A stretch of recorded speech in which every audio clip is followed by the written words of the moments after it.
Debian has just rolled out Debian 12.9, the latest update in the Debian GNU Linux 12 Bookworm series.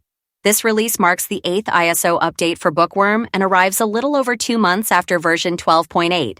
Interestingly, it's considered the 8th update despite skipping 12.3 due to an ext4 file system issue that could lead to data corruption. The primary purpose of Debian 12.9 is to offer updated installation media for users. This is particularly useful for those installing Debian on new hardware or looking to avoid downloading a large number of updates post-installation. It's powered by the Linux 6.1 LTS kernel, ensuring long-term support and stability. This update addresses 72 bugs in various packages and includes 38 important security fixes. These changes make the system more secure and reliable. For detailed information about the fixes, you can refer to the release notes on Debian's official website.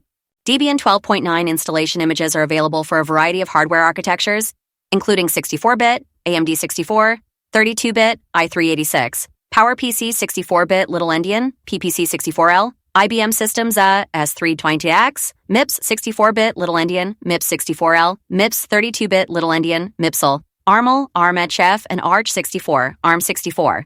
For those preferring live images, they are available for 64-bit systems only.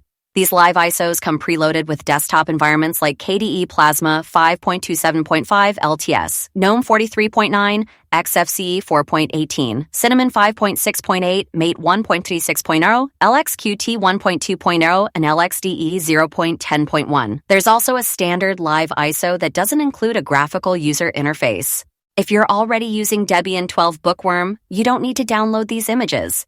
Instead, you can upgrade your system by opening a terminal and running the following commands: sudo apt update and sudo apt full upgrade. Alternatively, you can use a graphical package manager, such as Synaptic, to perform the update. With this latest release, Debian continues to refine its offering, ensuring users have a secure and stable operating system.